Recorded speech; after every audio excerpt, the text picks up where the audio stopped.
Exercício 1.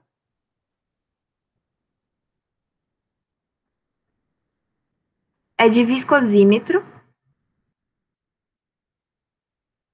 Eu não vou explicar como o viscosímetro funciona, se você tiver curiosidade, você procura. Mas a carinha dele é mais ou menos assim, ó. Tem uma parede, tem um rotor,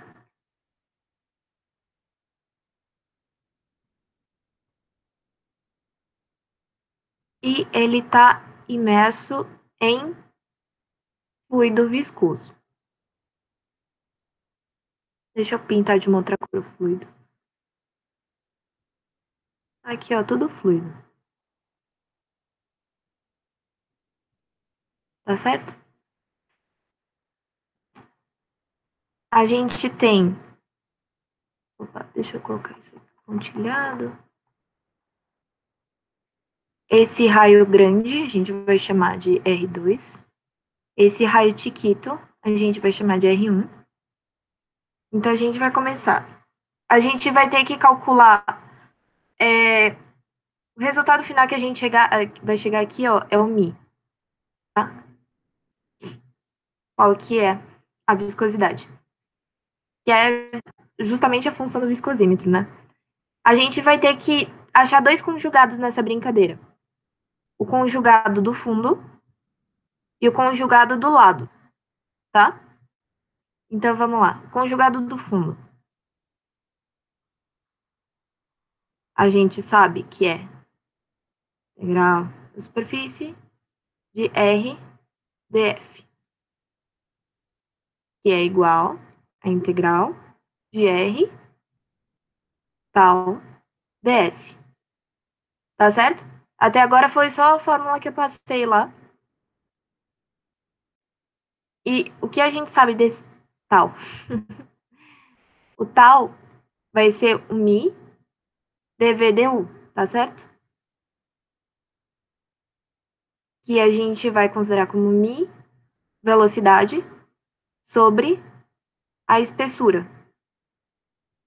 Como é constante e tal, então a gente acaba fazendo essa substituição. dv vira velocidade, du vira o... Mas isso aqui é... Tá, depois eu explico melhor.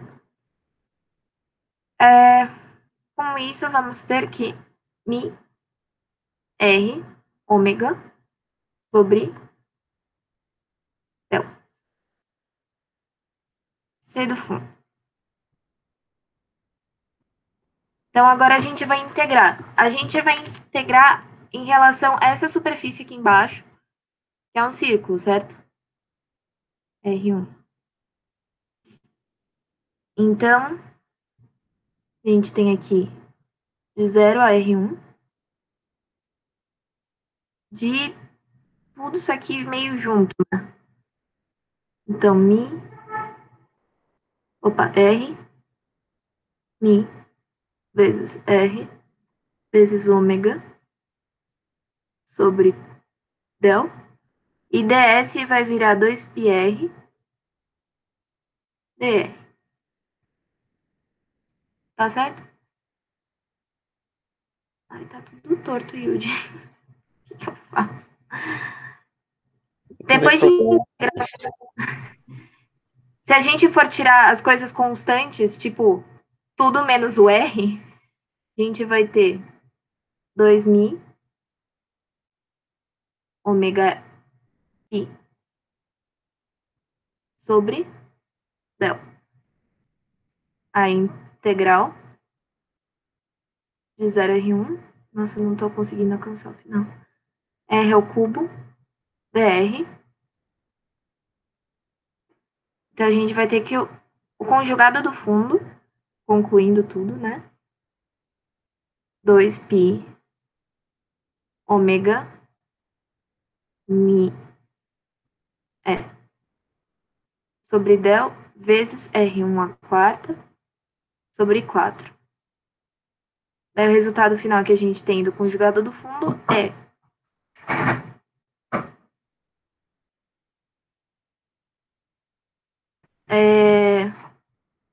mi ômega π d1 ao quarto sobre 32. Del. Ou se tiver confuso, me avisa, tá? Eu sou ruim para explicar. Acho que tá indo, mano. Acho que tá Tá. bom. Aí a gente agora vai o conjugado lateral. No mesmo esquema. É a mesma coisa, o que vai mudar é a área que a gente vai só pegar a lateral, tá? Então sempre separa, pelo amor de Deus, senão fica tudo confuso. RDF igual R. Opa, não, esse R não era aqui, não. Era aqui. R tal DS. Então, a gente tem que tal é mi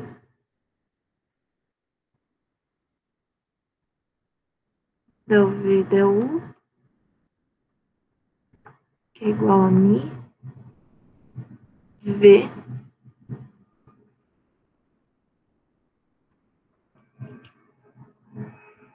Aí agora a espessura aqui, ó.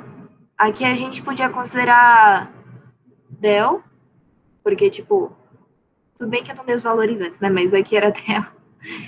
E aqui a espessura a gente vai considerar como R2 menos R1. É tipo realmente qual o tamanho da espessura do fluido. Aqui também seria a velocidade relativa. Só que como tá junto da parede, é zero, né? Aí a velocidade relativa acaba sendo a própria velocidade. Não tem que subtrair nada. Mas se fosse, por exemplo, um rotor que tem outra coisa girando em volta, aí você teria que fazer uma subtração de velocidades aí. Tá. Que é igual mi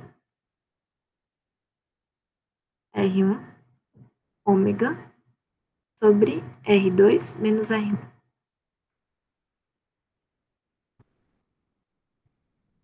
Tem como ir mais para baixo? Não sei. Vou continuar aqui no canto. Aí a gente sabe que C da lateral vai ser a integral de 0 em L, que agora a gente vai integrar o ladinho, né? Então a gente tem o L aqui e tal. Aí a beirinha fica, não que era 2πr1 e L, altura. Bom, tanto faz. Então a gente tem aqui R2, mi, R2 ômega, sobre R2 menos R1, vezes 2π R2dx, que é igual R2 ao cubo, mi ômega, vezes 2π. Tudo sobre R2 menos R1. Integrando 0 em L de 1 dx, que vai dar 2π mi ômega R2 ao cubo L sobre R2 menos R1. Aí o conjugado total seria a soma desses dois, mas o que eu queria mostrar é onde que vai mudar os dois para prestar atenção. Aqui, ó. Deixa eu ver se vai. É a grande diferença aqui e aqui. Quando você está na base, você integra em relação ao raio. E quando você está na lateral, você integra em relação ao comprimento. Eu sei que vamos começar com o princípio da aderência completa.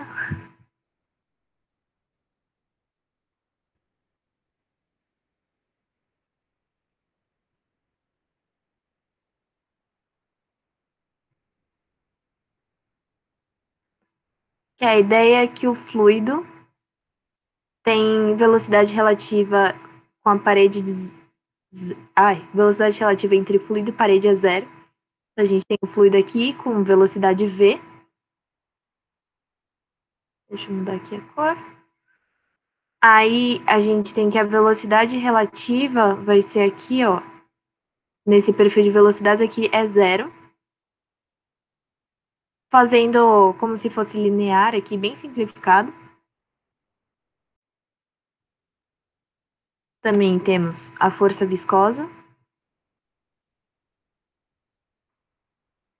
Então, força viscosa é tensão de cisalhamento vezes a área, sendo que essa tensão de cisalhamento a gente consegue pela lei de viscosidade, lei do Newton da viscosidade, que é tal é igual μ du dv, dy, perdão. Esse du é em relação à velocidade. E esse dy é em relação à espessura. Num desenho, seria mais ou menos assim. A gente tem o eixo y, o eixo x. Aí a gente tem aqui a parede. O fluido está aqui.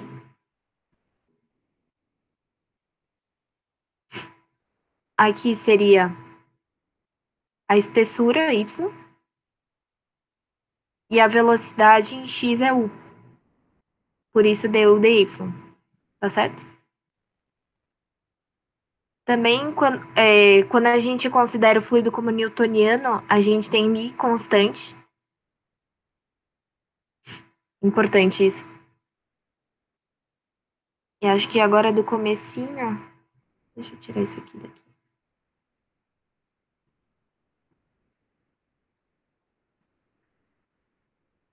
Essa é uma introduçãozinha, assim, para conseguir fazer todo o resto, tá? Aí agora, uma parte bem importante é o conjugado, que a gente vai chamar de C, que é a integral na superfície de R dF. Sendo que esse F aqui é a força viscosa. Então, a gente tem que dF é igual tal ds. Esse ds, depois de integrar, vira o eixo, a área lubrificada do eixo. Então, temos também a potência, que é pot igual F vezes V é igual C vezes ômega. Tá? Nossa, onde que eu tinha clicado? A gente quer... Vou fazer um exercício. E a gente vai querer descobrir a potência absorvida pelo sistema eixo Mancal. Tá? Então, a gente quer saber o pot. Deixa eu desenhar mais ou menos isso aqui. Então, a vista lateral. A gente tem aqui.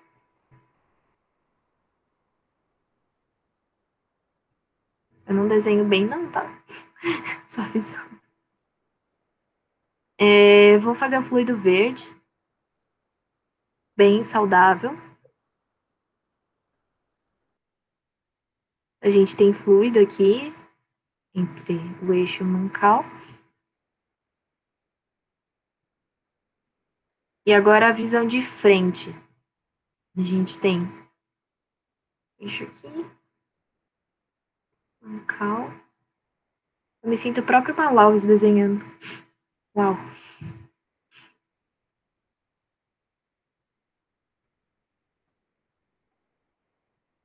E a base, né? Porque nada flutua. Deixa eu pintar aqui o fluido. O fluido tá aqui, tá?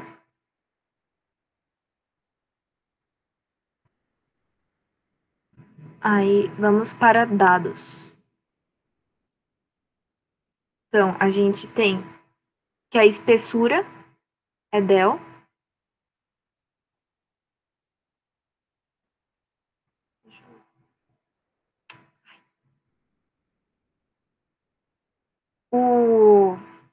Aqui, o raio grande R2, o raio pequeno R1. Finge que tá no centro. Edita isso no vídeo. Tá, a rotação tá pra cá. E a gente tem uma força aqui, que é DFT. Outros dados. Então, temos que D1 é igual a 30 milímetros. D2 é igual a 30,1 milímetros. Então, já dá para fazer o raio menos o outro. R2 menos R1 é igual a 0,00005 metros. O comprimento vai ser de 60 milímetros. A frequência de rotação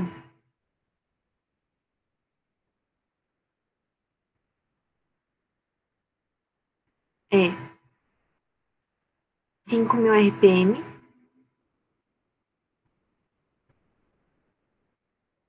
A velocidade angular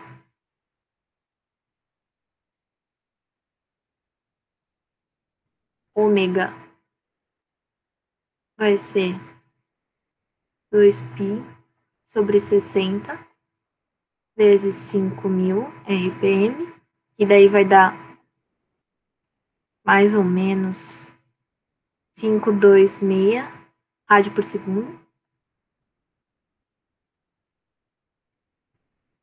E a gente vai considerar que é um óleo lubrificante numa temperatura de 60 graus, Mi vai ser 4 vezes 10 a menos 2 Pascal segundo. Esses são os dados. Então a gente começa. A primeira coisa, sempre, mas é sempre mesmo. Pode estar o Papa ali do lado falando para não fazer, mas você vai fazer é hipótese. Você começa com hipóteses. Tá? Deixa eu até colocar em vermelho isso aqui. É hipóteses, tem que começar assim, tá? Repete. Hipóteses. Hipóteses. Tem que começar com isso aqui. Então, a primeira hipótese. A gente tem uma excentricidade desprezível. Nossa, eu não sei escrever. Excentricidade desprezível. É nas hipóteses que você vai falar que o regime é permanente, que a velocidade é constante, são essas coisas assim que é isso que vai justificar o que você vai fazer depois. Por isso é tão importante. Aí eu falo para fazer primeiro, porque já deixa pronto assim para não esquecer depois, tá? Então, 2, regime permanente.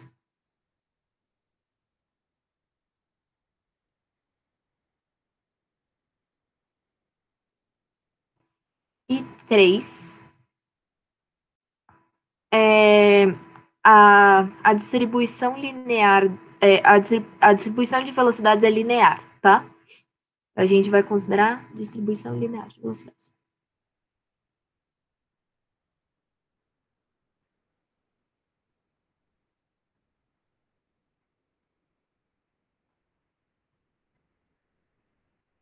Essa é uma aproximação que não tem tanto problema, porque McFlu é meio que a matéria das aproximações, sabe? Então você pode ter um erro de até 10% na resposta. Por isso que você pode aproximar. No geral, você fala que é uma distribuição linear, mas em exercício que é para tratar da velocidade mesmo, você vai ter que achar qual que é a distribuição da velocidade. Tá, eu vou limpar isso aqui. A segunda etapa é a gente fazer mais ou menos um rascunho do perfil de velocidades. Então, a gente tem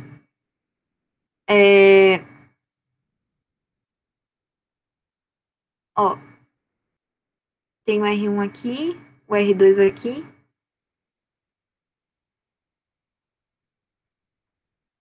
O R1 tá rodando e o R2 tá parado.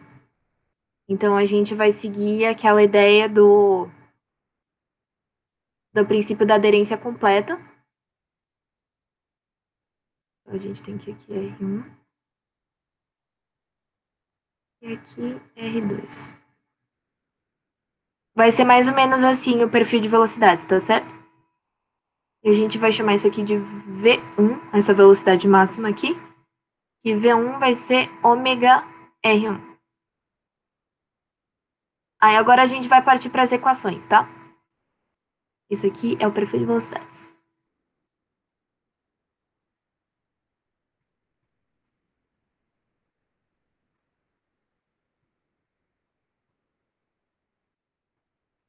Então, equações.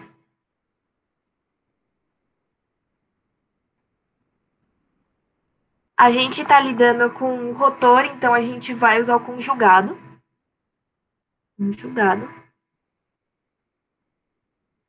Que vai ser C é igual del S R1 dft. E a gente sabe que dft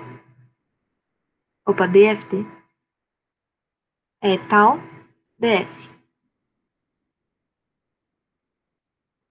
Aí a gente vai para a lei de Newton para achar esse tal. Então, lei de Newton.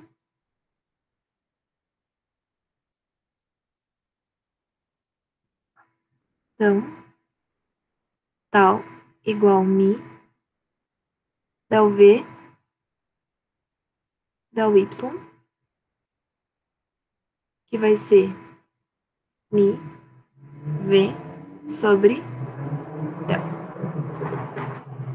Então, a gente sabe aqui desse v que eu determinei que vai ser ômega R1, que é mi ômega R1 sobre a espessura. Aí, a gente vai voltar isso aqui para cá, tá? Então, a gente vai ter que o conjugado é integral de R1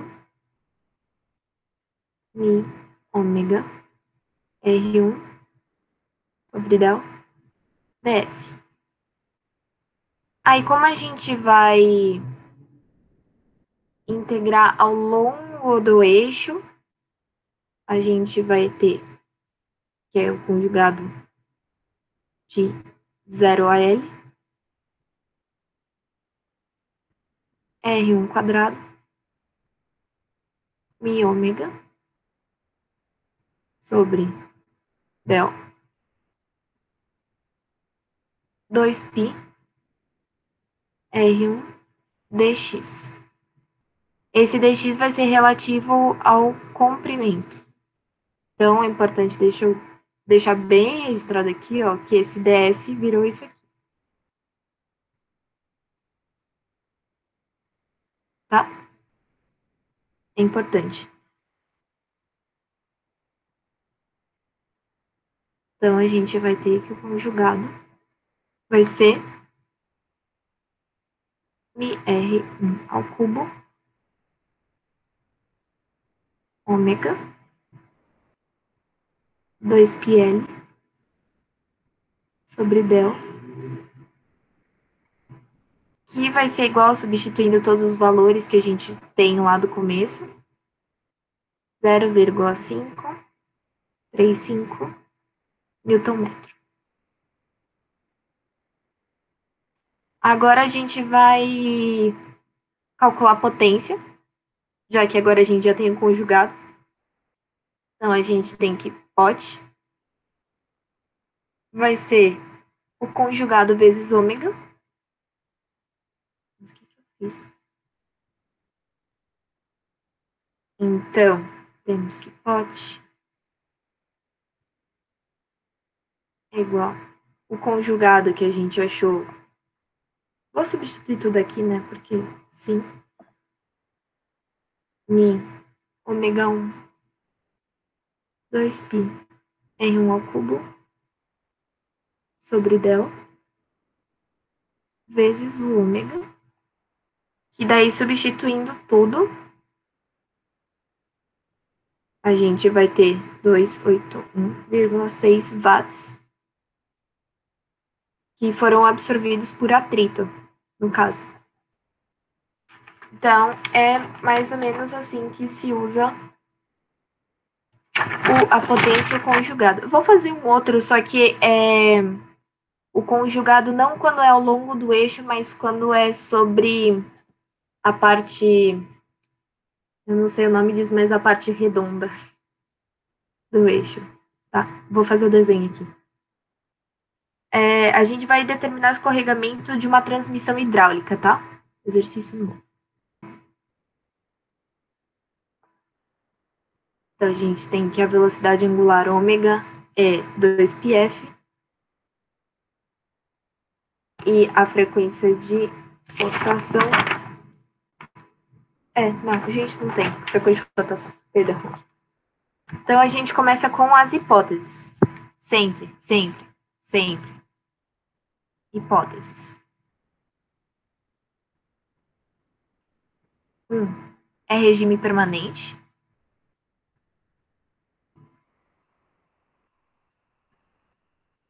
2. Os ômegas são constantes, tá? E 3. Distribuição linear de velocidades.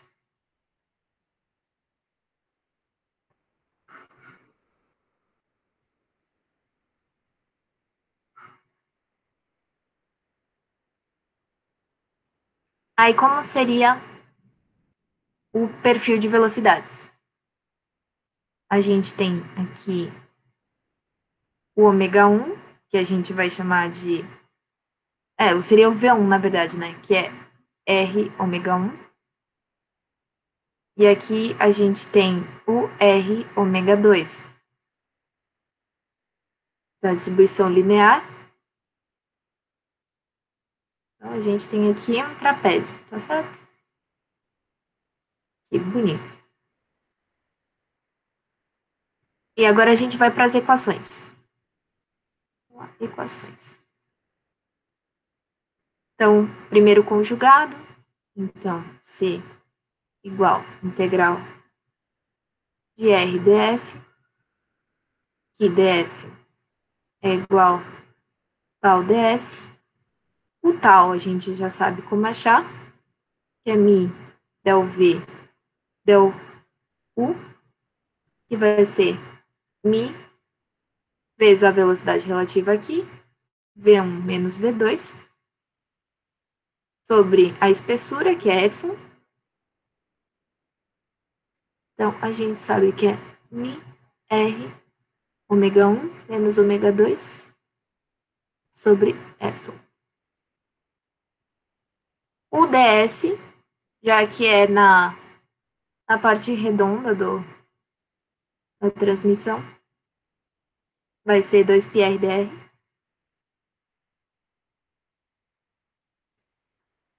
Então, a gente vai jogar tudo aqui de volta na equação do conjugado. Então, deixa eu limpar aqui. O conjugado vai ser a integral de r tal ds, que é a integral de r. O tal vai ser mi r ômega 1 menos ômega 2 sobre epsilon. E o ds vai ser 2πr/dr.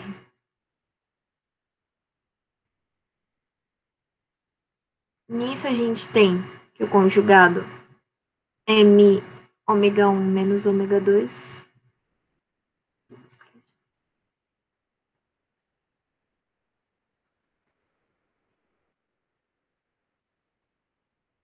Ômega 1, ômega 2 sobre epsilon, aqui também tem um 2π, sobre a integral de 0 a r de r ao cubo.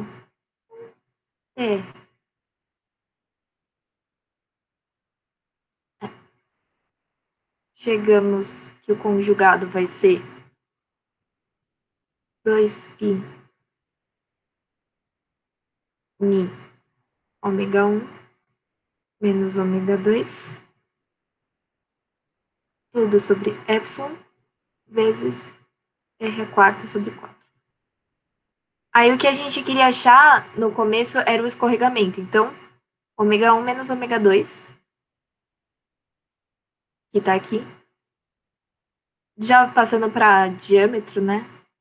Então, vai ser o conjugado vezes 32 epsilon sobre π d a quarta, mi.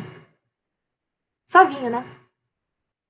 Aí, se tiver uma situação em que, por exemplo, um viscosímetro que você tem aqui, o fluido tá tanto ao redor, ao longo do comprimento e na base, você soma o conjugado do fundo com o conjugado lateral. Mas é o mesmo procedimento dos outros dois. Agora, eu queria fazer um que não tem conjugado. É só realmente o uso da força viscosa aqui. Opa, não, está tudo torto. Vai ser A. E essa distância aqui é delta. Essa parede aqui é C. Mi1, Mi2. Tem uma força. A gente tem que achar essa força.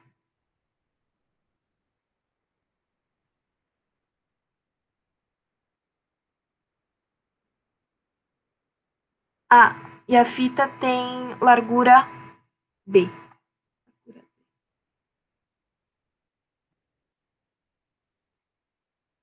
E Mi2 igual K1. Então, começando pela lei de Newton primeiro para esse Mi1. Então, a gente tem que tal 1 é Mi1 vezes V0 sobre a espessura. Então, é A menos del menos E. E Mi2 é igual a K1,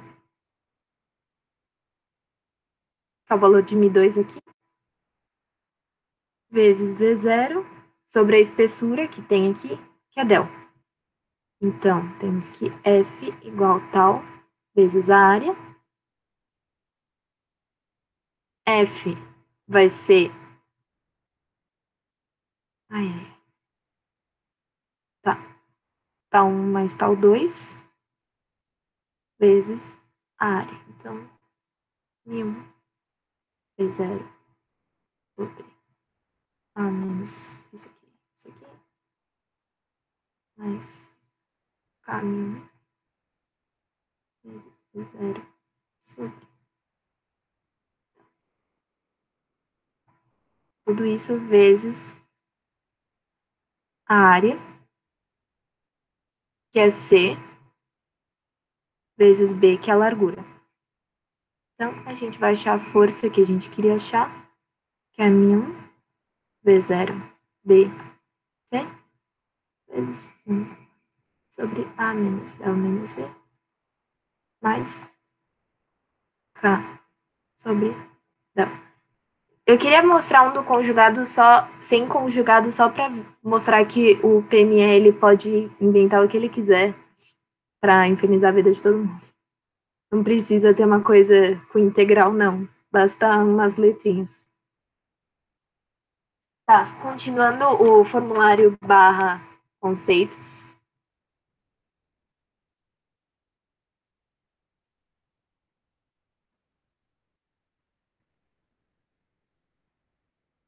Eu queria dar, tipo, um mini destaquezinho para cavitação. Então, cavitação. É mais para explicar como que é, porque exercício que aparece cavitação geralmente é para você achar pressão, para ver se a pressão tá é aquela que ele pediu. Então, deixa eu mostrar aqui. pressão atmosférica local. Isso aqui seria uma pressão absoluta igual a zero. Não existe, tá? Então, o que é para mostrar a diferença entre pressão absoluta e pressão relativa. Então, a pressão absoluta seria essa vindo desde o zero, que é diferente da relativa, que é só em relação à pressão atmosférica local. Mas pode acontecer, isso aqui é o caso de uma pressão relativa positiva, mas pode acontecer da pressão relativa ser menor que a pressão atmosférica local. Então, a gente tem uma pressão aqui, e a pressão absoluta é menor que a pressão atmosférica local. A pressão negativa. Nesses casos, pode acontecer cavitação, que está relacionado à pressão de vapor. Tá? O que acontece na cavitação? Você tem, por exemplo, uma tubulação aqui, e por algum acaso ela fica estreita. Nessa parte estreita, a velocidade aumenta e a pressão cai. Mas pode ser que a pressão caia tanto que atinja a pressão de vapor do líquido e forma bolhas de vapor. Então, temos bolhas de vapor. Quando essa bolha chega aqui, na parte que ela volta a expandir a tubulação, essa bolha implode. Então, é diferente de explodir. Ela explode para dentro, assim. E nisso tem uma pressão, gera uma energia absurda que estoura tubulações, não sei o que. Por isso que esse é um tema bem importante. Se vocês tiverem aula com o Marcos Tadeu, provavelmente ele mostrou vários vídeos e fotos sobre captação. Ele ama de paixão esse tema. Deixa eu ver se eu tenho algum exercício com cavitação aqui. Acho que não.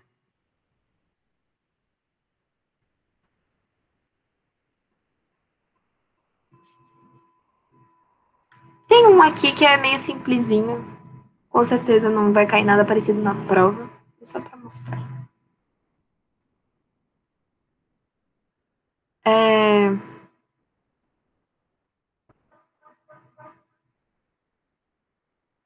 Tá.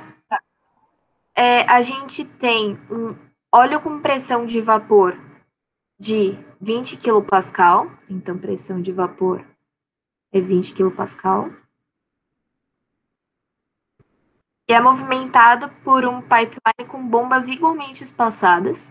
Cada uma das partes aumenta a pressão do óleo em 1,3 megapascal.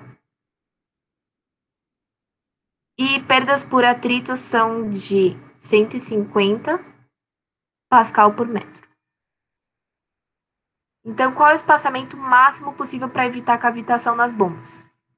Então, a gente tem aqui na pressão de vapor de 20 kPa, aquele que é no limite, né? Que está perguntando, vai aumentar 1,3 megapascal para ir caindo ao longo do tempo,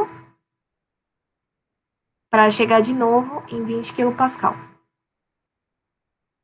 Tá? E daí aqui vai ter uma outra bomba que vai voltar a aumentar em 1,3 megapascal.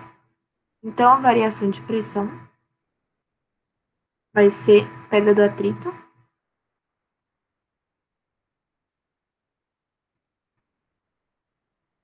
vezes zero. Então, a perda por atrito, a gente tem 1,3000000. Opa, volta. Mais 20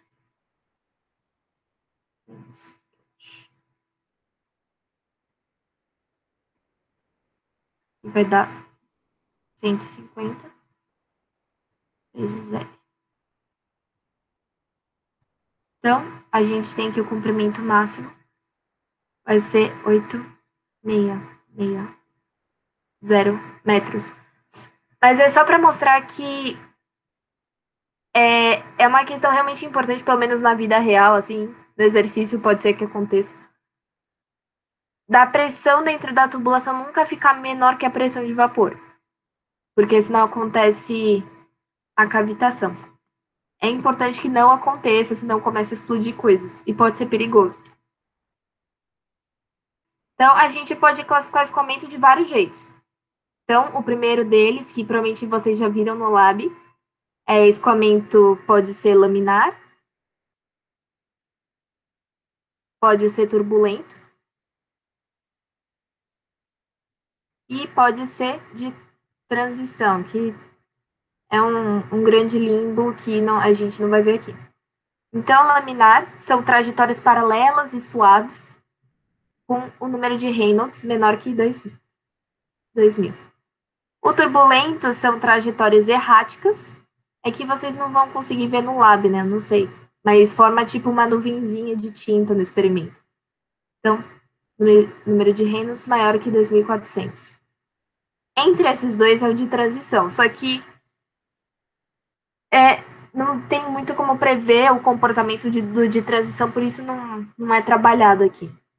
Então, só relembrando, o número de Reynolds é o VD sobre μ. É uma coisa para se decorar, é importante, tá? Tanto no lab quanto para a prova. Ou para a vida, né? Tá. Em relação à variação no tempo, a gente pode ter regime permanente e transiente.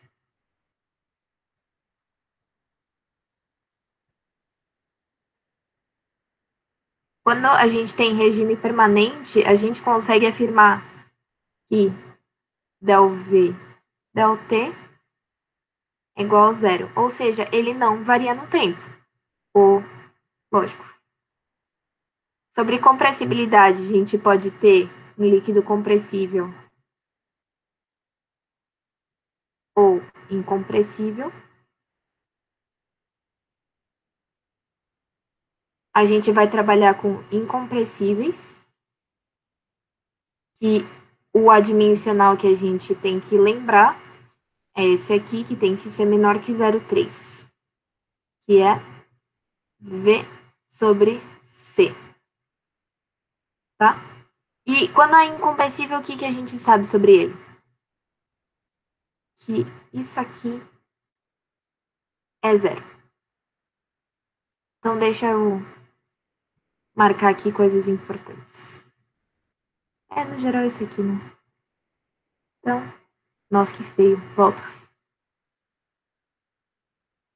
Aqui. Os Reynolds são importantes. Isso aqui é um absurdo de importante. Isso aqui pode ser que eles cobrem, pode ser que eles não cobrem. Vai depender da vontade deles. É isso aqui.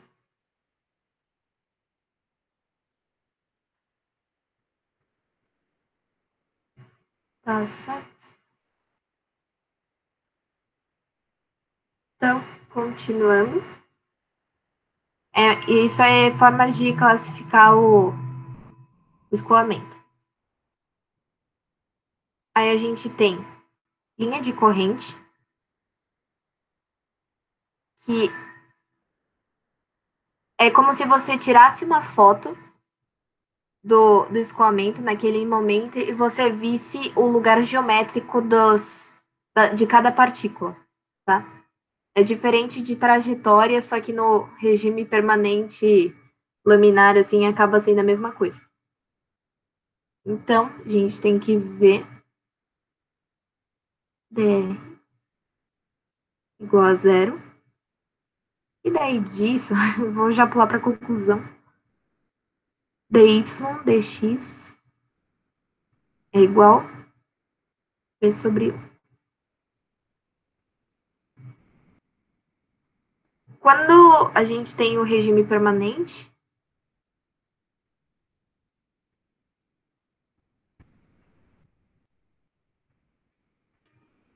a linha de corrente e a trajetória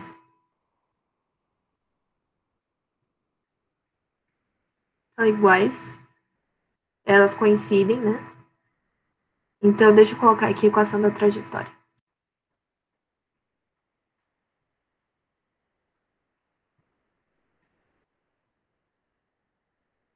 o dx não, e v igual dy dt. Que isso aqui também pode ser registrado uma equação paramétrica.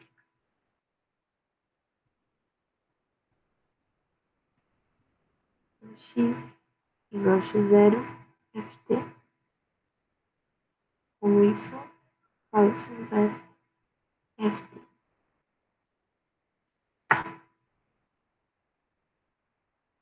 Então, vamos fazer um exercício. Deve ser o mesmo exercício que todo professor faz. Eles gostam desse. Tá. Então, a gente tem um campo de velocidades, que é V igual a x i menos a yj, sendo x e y em metros e a é igual a 0,3 segundos a menos 1. Então, primeiro a gente vai tentar achar a equação da linha de corrente no plano XY. A gente vai considerar um escoamento bidimensional.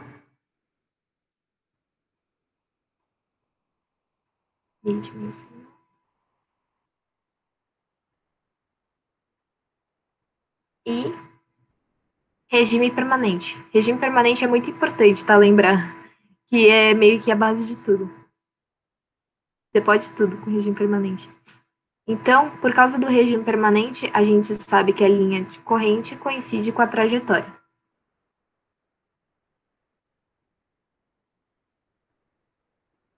Então, a equação da linha de corrente, dy dx igual v u. Tá? Tá certo. Uhum. Então, já separando aqui, dy sobre v é igual a dx sobre u. Depois de substituir em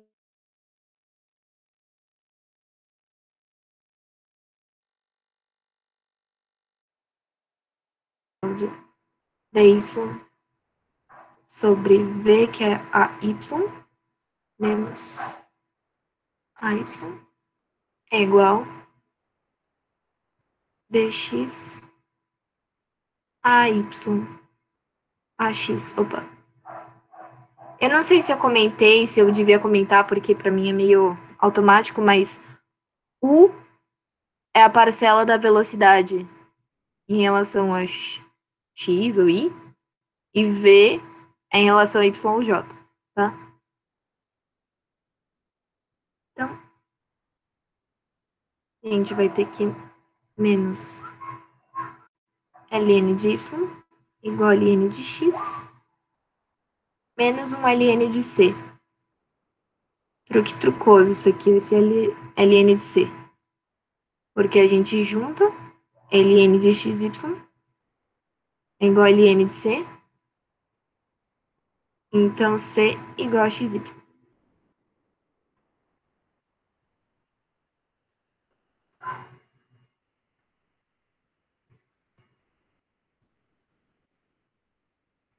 Tá. Essa é a equação da linha de corrente. Então, a gente tem aqui a equação da linha de corrente, que é cxy. E a gente quer montar o gráfico pelo ponto 2, 8. Então, a gente quer 2, 8, ou seja, x0, y0. Então, c igual a x0, y0, igual a 2 vezes 8, que é igual a 16. Então, y, x como que eu monto?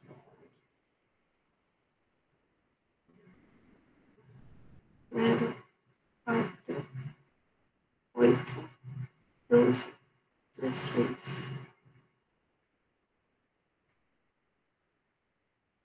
4, 8, 16. Então,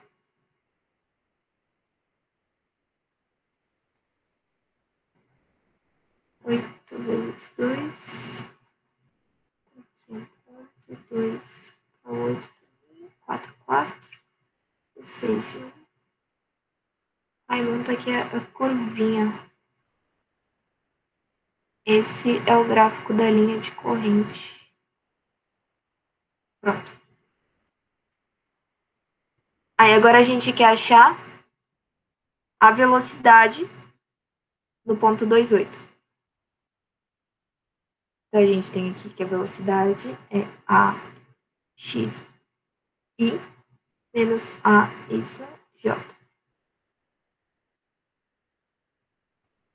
Então, V28 vai ser 0,3, que é o a, vezes 2 é o x menos y, 8. A velocidade vai ser 0,6 i menos 2,4j. Suavinho até agora.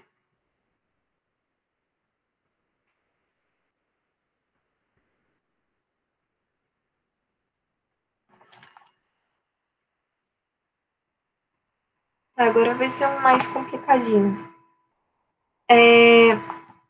A posição em t igual a 6 segundos da partícula que estava em 2,8 em t igual a 0.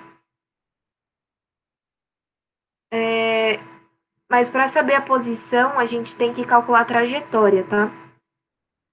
Trajetória. Lembrando que é o regime permanente, então a trajetória coincide com a linha de corrente. Então, a trajetória a gente tem Q igual a dx dt e V igual a dy dt. Aí a gente tem que a velocidade vai ser a xi menos a yj.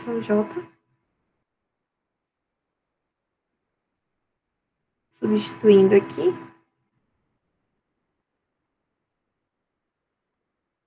Isso aqui é a parcela U, né? Essa aqui é a parcela V. Então, V igual a dx dt em I menos dy dt em J. Ó, esse é o U, esse é o V.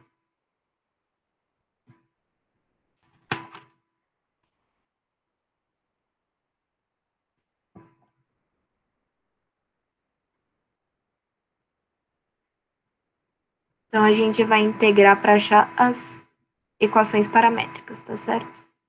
Então, a gente tem que a x é igual a dx dt e menos a y é igual a dy dt.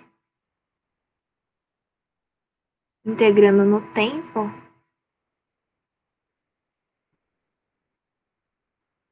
a dt igual a dx sobre x, também integrando, só que de x0 a x.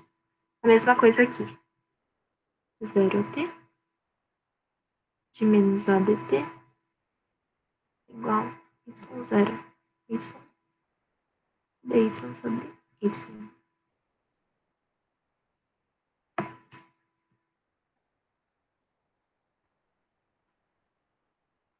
Então, AT igual a ln x sobre x0 e menos AT igual a ln y sobre y0.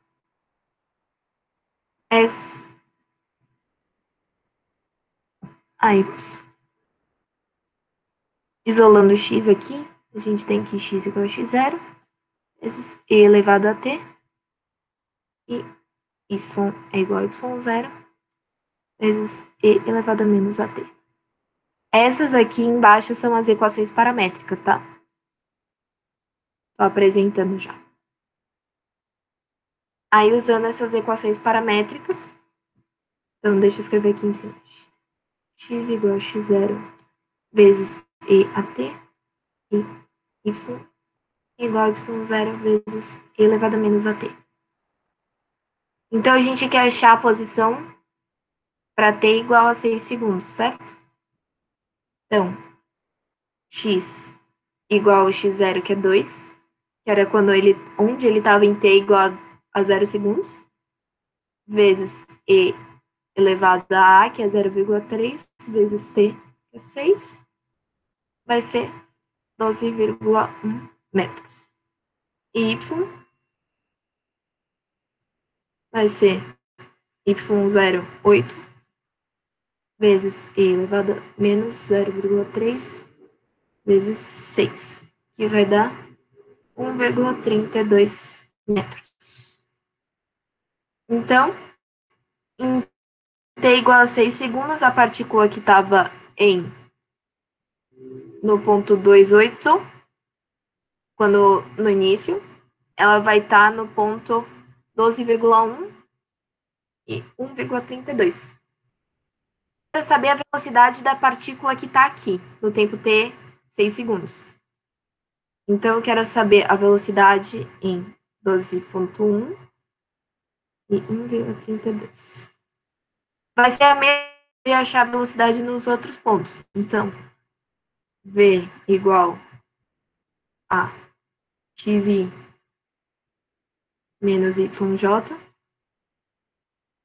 Daí, substituindo os valores, eu tenho aqui V vai ser 3,63i menos 0,396j. Mas é a mesma coisa, só substituir valor. E agora vamos finalmente achar a equação da trajetória.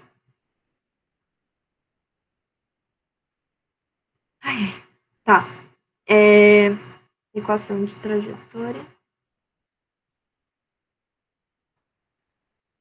da partícula localizada em 2,8 no tempo 0 segundos. Então, a gente vai partir dessas equações paramétricas e só vamos tentar eliminar o t. Então, I elevado a AT é y0 sobre y é igual a x sobre x0. Portanto, xy igual a x0, y0 igual a 16 metros quadrados. Fim do exercício. Agora eu vou passar mais conceito e coisa de formulário. Tá, vamos lá. Então, formulário.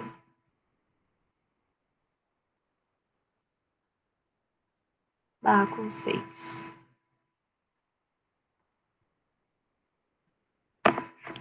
Primeiro, uma coisa importante que é a equação da continuidade. É a ideia do o que entra, sai também. Então, por exemplo, se você tem uma tubulação, mesmo que ela aumente ou diminua, assim, o que entrou aqui vai ter que sair. Então, a gente tem que a vazão de entrada vai ser igual à vazão da saída. Então, Q entrada igual a Q da saída. Então, A1V1 é igual a A2V2. É importante. Depois de Bernoulli, começa a ver isso com mais profundidade, nos casos mais reais. Mas, por enquanto, é isso aqui. O que entra, sai. Lembrando que Q é vazão volumétrica.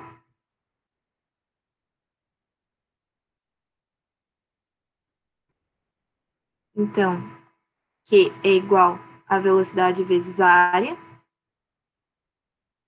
que vai ser metro cúbico por segundo.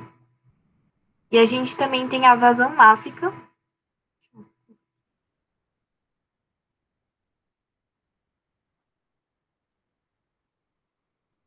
que é M igual O V vezes o S, e vai ser quilograma por segundo. Só ressaltando aqui que são coisas diferentes, então para prestar atenção. E uma das últimas coisas também, a aceleração.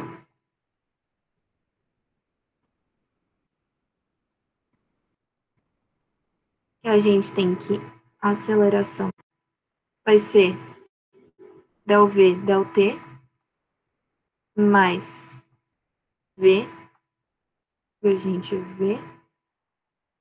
Isso aqui, essa primeira parcela é a aceleração local.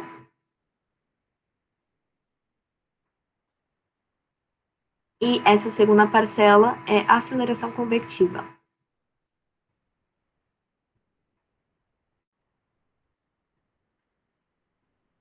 Nossa.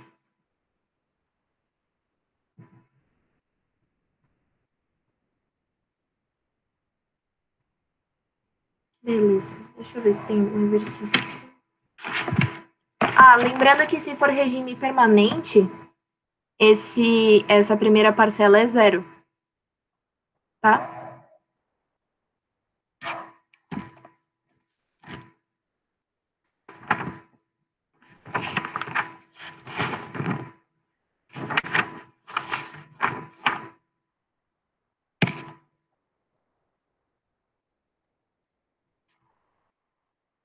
Tem um exercício, só que eu não sei se eu vou conseguir explicar direito, mas vamos tentar.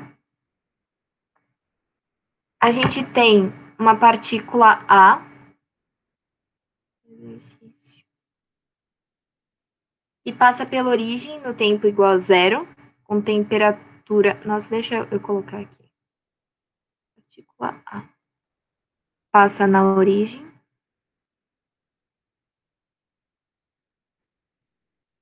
Em T igual a 0 segundos. E a temperatura é TA, que é igual a 273 Kelvin. E VA é igual a 10 metros por segundo. No ponto alfa, que é 0,141, a partícula A passa num tempo maior que zero, com temperatura igual a 285 Kelvin. Mas nesse mesmo instante, tem uma partícula B, está passando pela origem,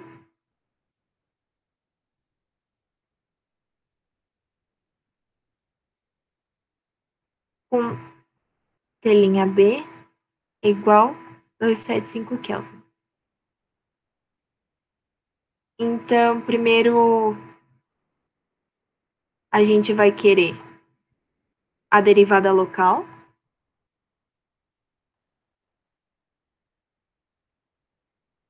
A convectiva e total da temperatura.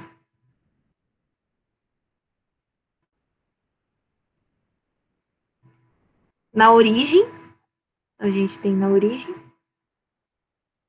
e em T igual a 0 segundos.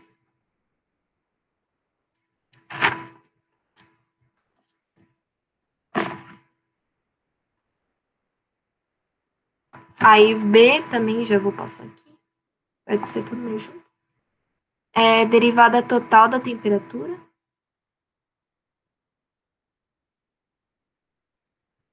É em Lagrange.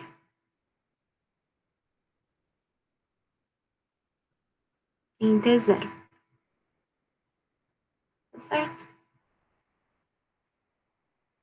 Então vamos fazer um desenho para representar toda essa bagunça. T igual a 0 segundos.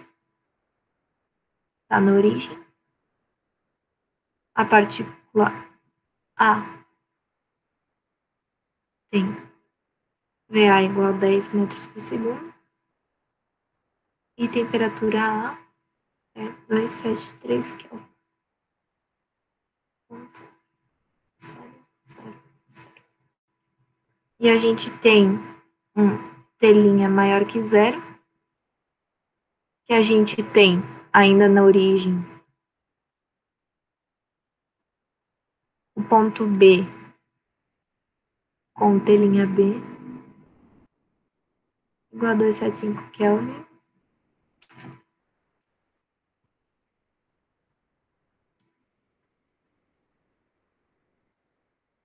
E o ponto A, no ponto 0141, a gente tem que a velocidade é 285 Kelvin. Então, a primeira derivada total da temperatura, que a gente tem ΔT em dt é igual dt sobre dtzinho, gente, só tem um T, é igual ΔT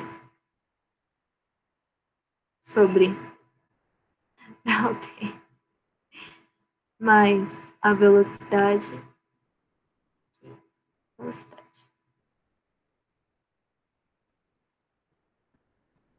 A gente vai tratar como coordenadas associadas à trajetória, tá? Fica mais fácil. Então, temos que V igual V. Esse vetor aqui. Portanto, V.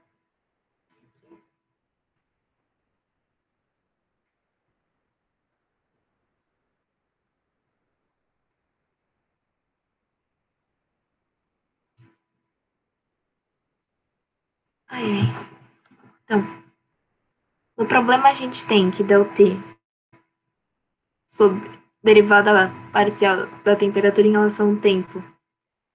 E a gente vai considerar como aproximadamente ΔT.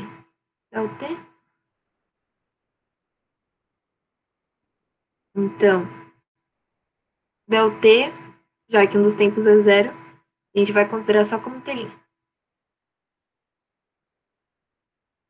E a gente também vai considerar como V no ΔS sobre ΔT mais ΔT igual a ΔS sobre V. E ΔS é raiz de x quadrado mais...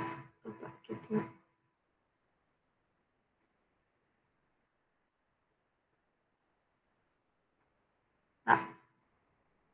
Δx quadrado mais Dy quadrado mais Δz quadrado. Que vai ser 0,2 metros. Então, a gente tem que ΔT é 0,2 dividido pela velocidade, que é 10, que é igual a 0,02 segundos, que é esse tempo aqui.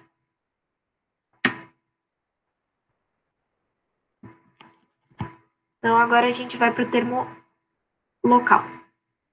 Então, ΔTzinho é... Ai, nossa, tá tudo...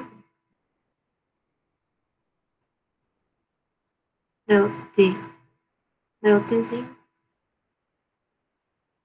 vai ser ΔTzinho, que vai ser a variação da temperatura, que é 275 menos 273 sobre ΔT, que é 0,02. Eu acho importante notar que, tipo, já que a gente está tratando da derivada local, aqui é a variação da temperatura na origem. Então, esse é o do ponto B e esse é o do ponto A. tá? Então, é 100 Kelvin por segundo. Aí, agora, o termo convectivo, que é V del T del S, que é 10, 285, menos 10, sobre 0,2. Agora, esse que é o termo convectivo é em relação à partícula A. Partícula A no tempo 0,02 e a partícula A no tempo 0. E vai ser 500 Kelvin por segundo. Então, a derivada total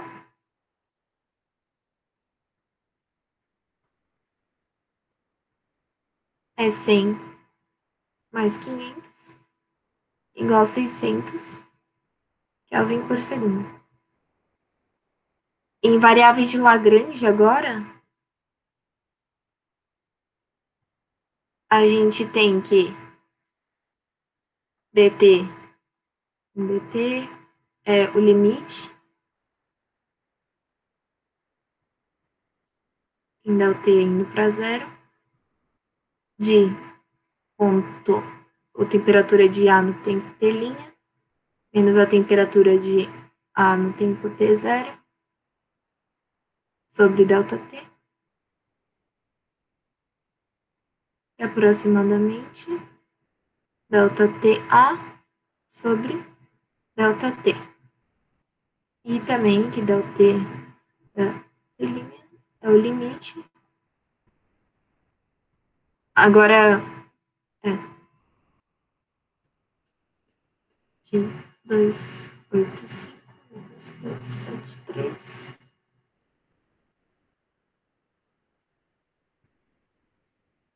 0,02 igual a 600 Kelvin por segundo. Fim do exercício. Deve estar muito caos toda a explicação, mas não tem como não ser muito caos isso aí. Você tem que ter algumas condições atendidas. Então, a primeira é que tem que ser escoamento incompressível.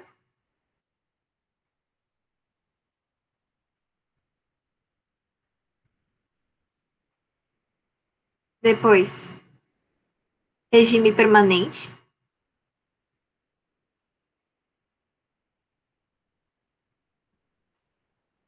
Tem que ser viscosidade desprezível.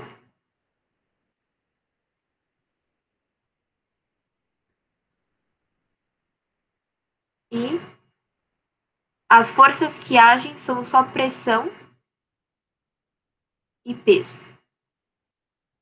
Daí nisso a gente tem a equação de Bernoulli, que é V1 quadrado sobre 2G, mais V1 sobre gama, mais H1 é igual a V2 quadrado sobre 2G, mais P2 sobre gama, mais H2.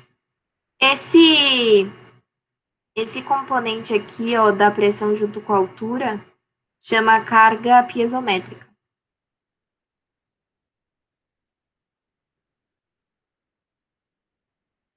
Caso alguém pergunte. Importante saber, né? Então, vamos lá. Algum exercício, pelo menos uma, de Bernoulli.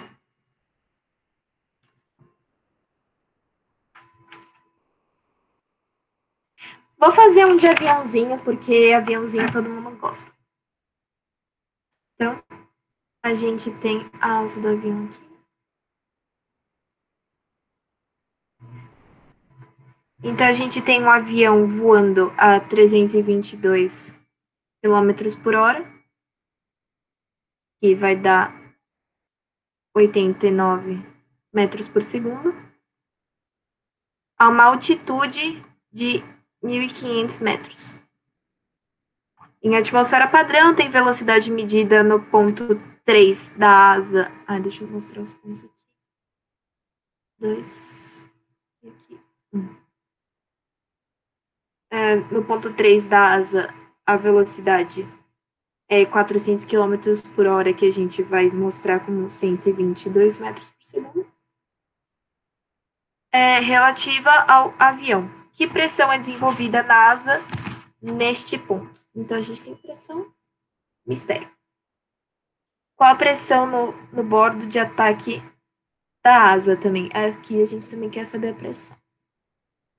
Então, a gente tem que Rho é 1,055 quilograma por metro cúbico. Então, o avião está voando aqui a 89 metros por segundo. Aqui no 2, quando o fluido acaba de encostar no objeto, a gente tem um ponto de estagnação.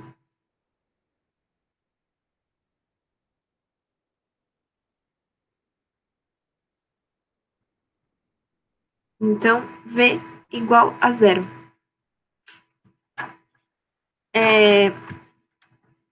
Esse ponto de estagnação também aparece em tubos de Pitot. Então, fica a dica aqui, velocidade zero. Então, a gente vai começar a contaiada. Então, V1 quadrado sobre 2G mais P1 sobre gama mais H1 igual a V3 quadrado sobre 2G mais P3 sobre gama mais H3. A altura é a mesma, porque o avião está na mesma altitude, não tem um pedaço em uma, outro pedaço em outra. A pressão relativa ao avião em 1 é zero, o fluido não está encostando no avião, então não tem pressão. E a gente zerou que conseguia zerar. Então, vamos lá. V1 quadrado sobre 2G igual a V3 quadrado sobre 2G mais P3 sobre ρg. Então, a gente consegue cortar o G de todos. Então, substituindo os valores, a gente tem que 89 ao quadrado sobre 2 é igual a 122 ao quadrado sobre 2 também, que é igual a P3 sobre 1,055. Então, P3 vai ser menos 3672,9825 Pascal. Não se assustem se aparecer número negativo, tá? A menos que peça cavitação, aí você tem que ficar meio esperto. Aí a gente já achou a primeira pressão que pediu. Vamos achar outra pressão também com ponto 1, só que agora em relação ao ponto 2. Então, V1 quadrado sobre 2G mais P1 sobre gama mais H1 igual V2 ao quadrado sobre 2G mais P2 sobre mais H2.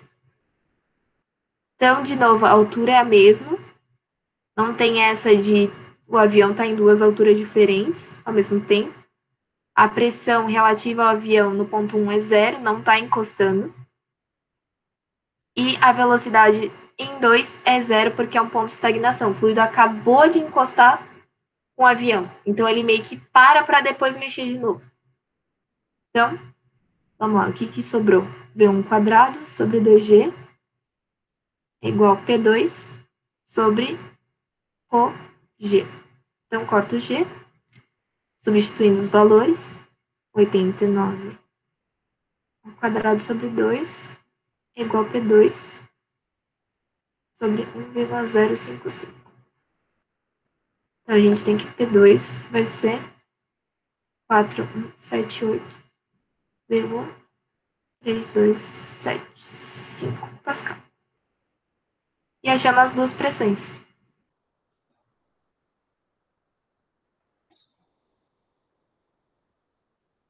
É no Moodle, tá? Moodle. Então, tem de terça às 16h30 até 18 horas. E o outro horário eu não lembro qual que é, mas ou é quinta ou sexta. Tem lá no Moodle, no das turmas gerais, tem 2 espacinhos lá só para monitoria. É via chat. Infelizmente, mas é. E é isso, pessoas. Além da monitoria, é o recado no final. É mais fácil explicar na monitoria do que aqui.